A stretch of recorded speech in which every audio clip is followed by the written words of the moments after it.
Bonjour à tous et bienvenue dans ce premier épisode de la série Qu'est-ce que la Kabbale?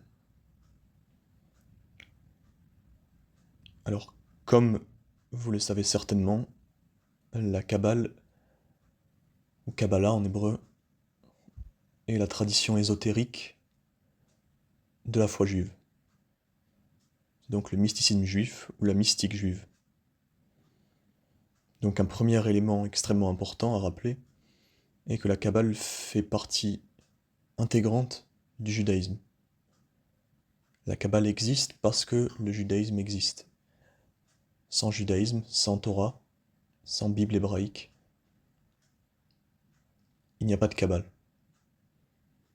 C'est la première chose qu'il faut rappeler. Donc pour commencer à appréhender cette question, qu'est-ce que la Kabbale? Comment fonctionne-t-elle? Et quel est son but? Il faut d'abord revenir sur quelques éléments fondamentaux du judaïsme.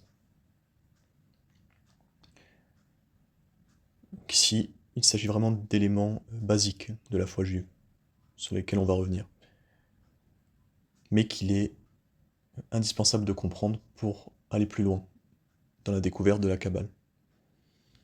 Tout d'abord, quand on parle de la Torah, on parle de la loi hébraïque, qui a été donnée par Dieu à Moïse et au peuple d'Israël au mont Sinaï. Ce sont donc les 5 premiers livres de la Bible hébraïque, ou de ce que les chrétiens appelleraient l'Ancien Testament.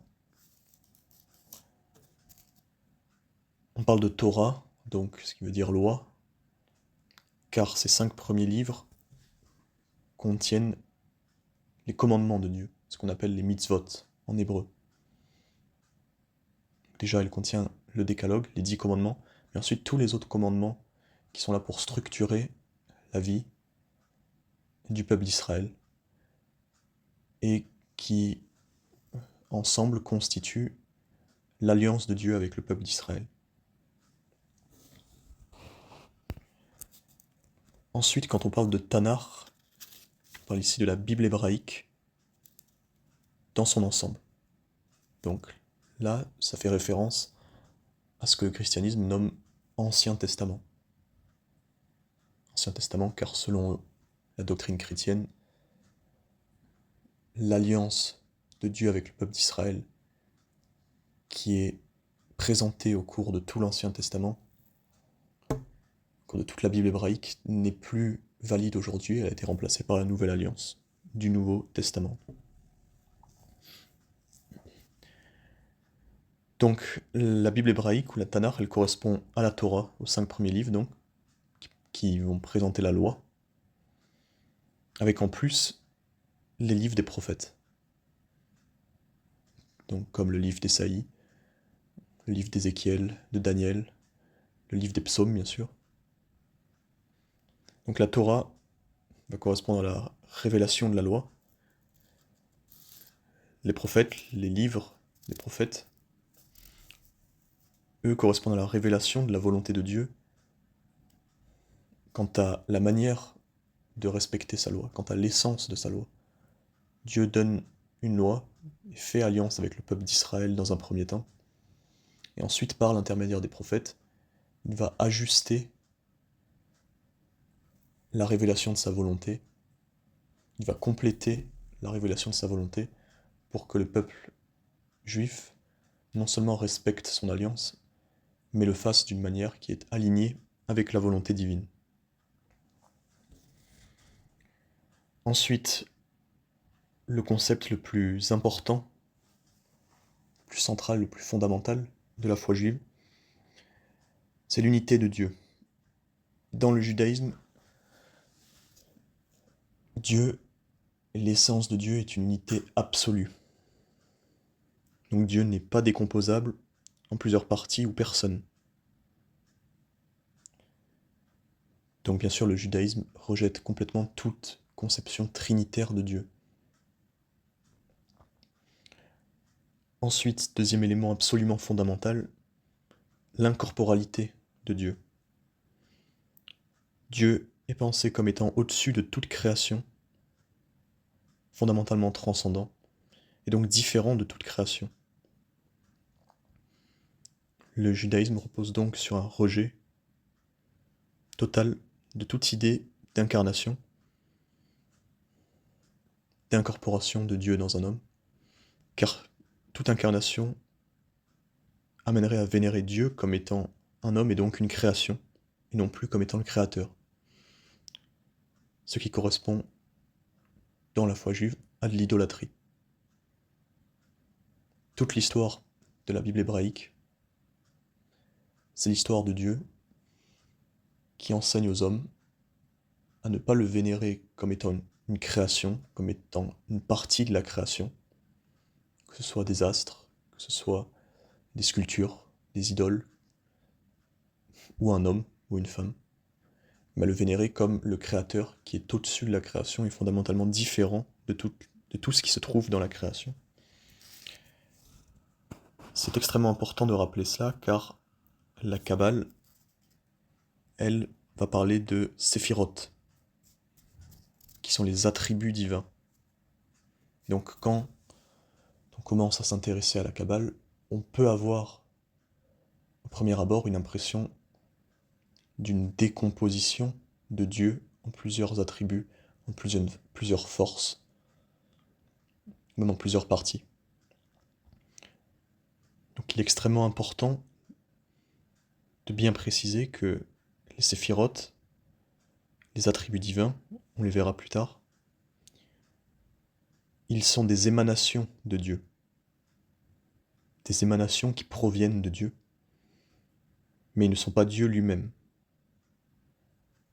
Il y a dans la Kabbale la distinction extrêmement importante, fondatrice, entre ce qu'on appelle l'Ein Sof, ou l'Atzmut Ein Sof, et ensuite les séphiroth. L'Atzmut Ein Sof, c'est Dieu dans son être, Dieu dans son essence, qui est fondamentalement différent de tout ce qui est créé. Les séphiroth, eux, sont des émanations, des pouvoirs, des attributs de Dieu. Il y a une allégorie qui permet de comprendre cela, c'est l'image ou l'allégorie du soleil. Vous prenez le soleil et les rayons du soleil. Et dans la Kabbale, Dieu est pensé comme le soleil, l'unité absolue du soleil. Et les séphiroth sont les émanations, donc les rayons qui émanent du soleil. Donc les rayons de soleil atteignent l'homme. L'homme peut recevoir les rayons du soleil. Les rayons du soleil peuvent transformer l'homme, faire changer d'apparence. Mais ces rayons ne sont pas Dieu lui-même. Ils sont des émanations qui proviennent de Dieu. C'est une distinction absolument essentielle à faire avant d'aller plus loin. Maintenant qu'on a dit cela, quel est le but de la Kabbale ? La Kabbale repose sur l'idée que toute la vérité de Dieu et tous les secrets de la création, les secrets de l'univers, ont été placés par Dieu dans la Bible hébraïque, dans la Tanakh, mais pas à un niveau littéral. Ils ont été placés à un niveau caché, ce que l'on appelle le sod en hébreu. Donc quel est le but de la Kabbale ? Eh bien, c'est d'essayer de sortir du niveau littéral, qu'on appelle le pshat, pour essayer de décoder, d'appréhender, de goûter au sod. Donc au niveau caché, au niveau profond des Écritures. Pourquoi ? Car goûter au sod, au sens profond, selon la Kabbale, ça permet une ouverture de l'individu à la réception des émanations qui proviennent de Dieu. S'intéresser au sod, essayer d'appréhender le sod, contempler le sod, permet une ouverture de l'esprit à la réception des émanations supérieures, ou de ce que la Kabbale nomme des émanations en provenance des mondes supérieurs. Et quel est le but maintenant de recevoir ces émanations? Eh bien, la réception des émanations de Dieu génère une descente de la volonté divine dans ce monde. Lorsque l'individu s'intéresse au Sod, il peut potentiellement s'ouvrir à la réception, devenir un réceptacle des émanations d'en haut, et donc les faire descendre ensuite dans ce monde. Donc la Kabbale est ainsi complètement liée au judaïsme. Une Kabbale qui se détache de la Bible hébraïque et de la conception biblique de Dieu dans le judaïsme, ce n'est pas de la Kabbale. C'est important de le préciser car on a aujourd'hui une multitude de contenus ésotériques que l'on peut trouver sur Internet, sur YouTube, même dans des livres, dans certains milieux mystiques, ésotériques, qui vont utiliser des savoirs kabbalistiques, des enseignements kabbalistiques, et qui vont les utiliser à la lumière de ce que l'on appelle les spiritualités New Age. C'est-à-dire qu'ils vont prendre les enseignements de la Kabbale, prendre certains de ces enseignements, mais les détacher, les dissocier complètement du judaïsme, complètement de la vision de Dieu, de la vision biblique de Dieu, et du but de la Kabbale juive, qui est de renforcer la connexion de l'individu avec Dieu. Avec cette conception-là de Dieu, avec le Dieu d'Israël, l'Éternel.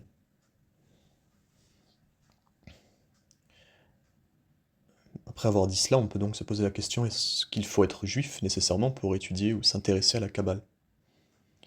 La réponse est non. Tout le monde peut étudier la Kabbale.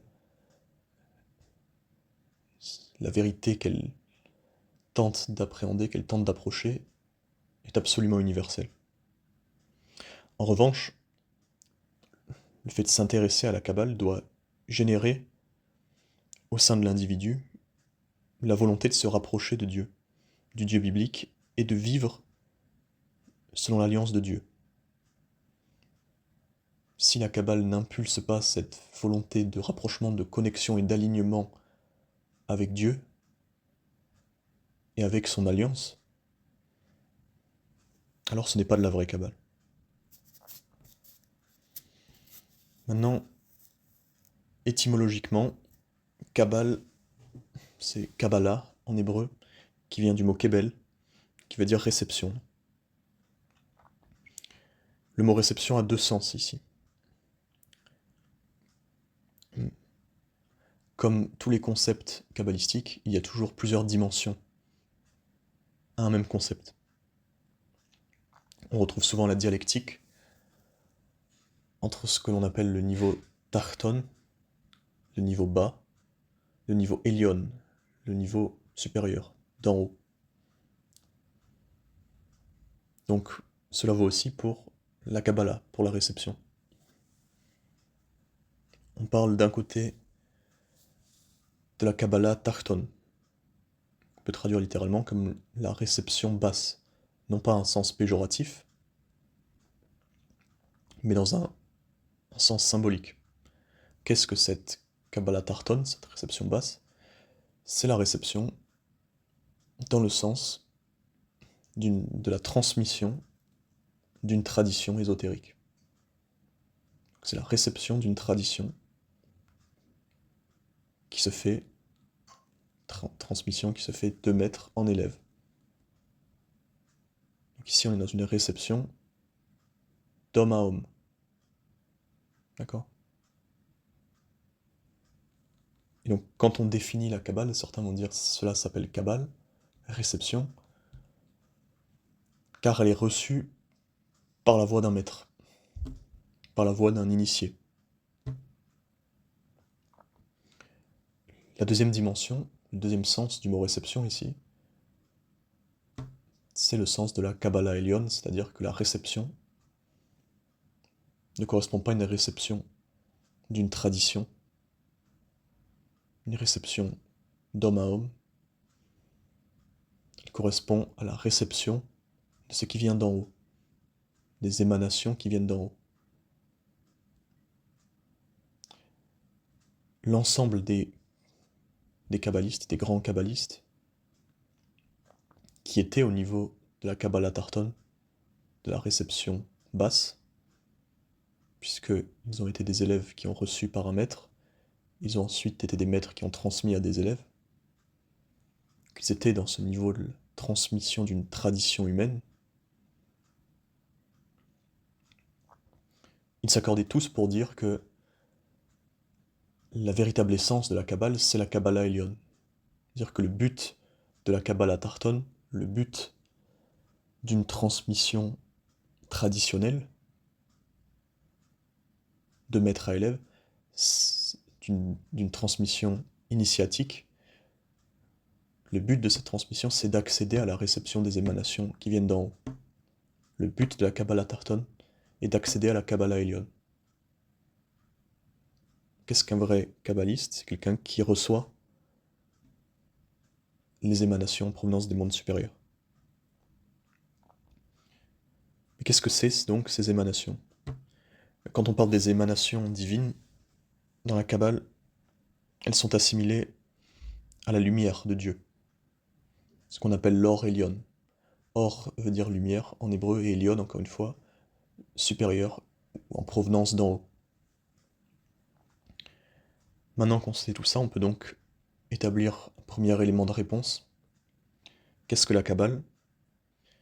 C'est la réception de l'or Elyon, de la lumière de Dieu,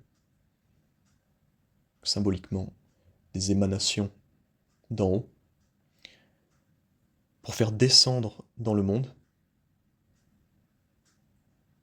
cette lumière, et donc réaliser l'union entre le monde d'en haut et le monde d'en bas, ce qu'on appelle le Yichud dans la Kabbale, c'est-à-dire que l'objectif fondamental est de faire descendre la lumière divine, de faire descendre la réalité du monde d'en haut, du monde divin, dans le monde d'en bas, dans ce monde, dans le monde de la matière, le monde matériel, le monde physique. La Kabbale a donc exactement la même finalité que la foi juive dans son ensemble. Le but du judaïsme est exactement celui-là, du judaïsme dans son ensemble. C'est de révéler la lumière de Dieu et la présence de Dieu dans le monde physique. Donc c'est la finalité du Yichud, de l'union d'en haut et d'en bas. Il y a donc exactement la même finalité entre la Kabbale, la mystique juive et la foi juive dans son ensemble, mais il va y avoir une approche différente. D'un côté, on a la loi, la Torah ou la Halacha, qu'elle correspond vraiment à la tradition juive, tradition rabbinique, talmudique. Pour atteindre la finalité du Yichud,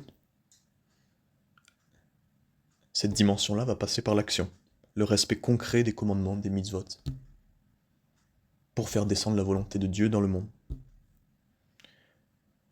Pour atteindre ce même objectif, la Kabbale, elle, passe donc par la contemplation,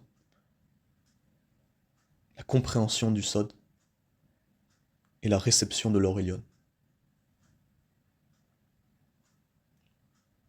Donc ici, il est extrêmement important de comprendre que la Kabbale n'est en aucun cas un mysticisme transcendant, qui a pour but de promouvoir la transcendance du monde, comme on peut le retrouver dans beaucoup de systèmes mystiques, de traditions spirituelles, notamment orientales. On retrouve en elle l'idée que le but est de transcender le monde, de dépasser le monde physique, pour atteindre le spirituel. On retrouve cette idée dans le bouddhisme, bien sûr, avec l'idée de l'atteinte du nirvana, c'est-à-dire la transcendance du monde, transcendance de l'ego, de l'être, pour atteindre un niveau de conscience spirituelle complètement unifié et complètement transcendant.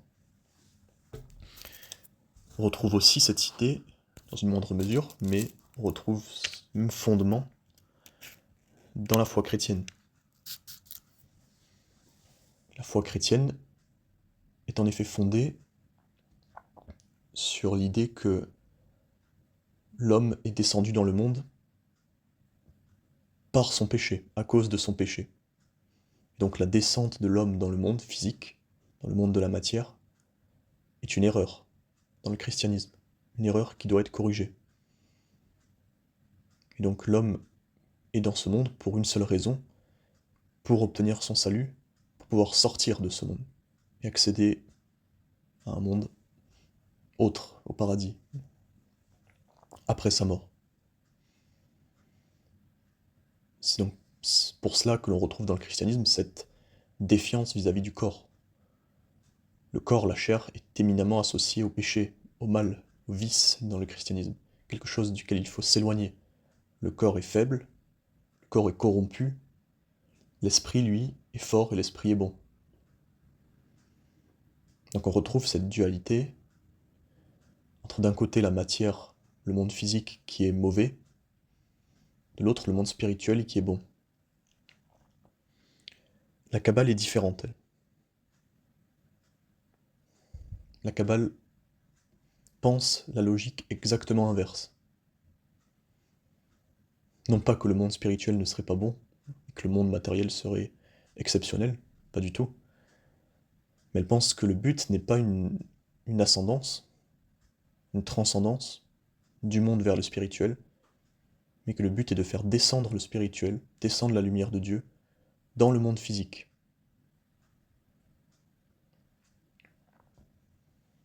Ce qui est d'ailleurs assez paradoxal quand on y pense si on fait la comparaison avec le christianisme. Le christianisme est la religion de l'incarnation, la religion dans laquelle Dieu s'est incarné dans un corps. Dieu s'est fait homme, s'est fait chair. Mais c'est en même temps une foi qui aspire à dépasser le corps et la chair. De l'autre côté, le judaïsme est une foi qui rejette en bloc toute idée d'incarnation de Dieu. Comme on l'a dit, qui croit en l'incorporalité totale de Dieu. Mais dans le même temps, la foi juive est une foi incorporée, qui n'a pas pour but de transcender le corps, mais qui a pour but de le sanctifier, à un niveau individuel et à un niveau plus large, plus macro. C'est le même but, c'est donc la sanctification du corps, c'est-à-dire la sanctification du monde, la révélation de la lumière de Dieu dans le monde. Donc voilà ce qu'est la Kabbalah, voilà ce qu'est le but de la Kabbalah, de faire descendre la lumière de Dieu, l'or et l'ion, dans le monde. Et cette descente de l'or et l'ion passe par la réception de l'individu. Le fait que l'individu va s'ouvrir à la réception des émanations supérieures. Et va donc s'aligner avec la volonté de Dieu. Et ainsi la volonté de Dieu, par l'individu, descend et se matérialise dans le monde.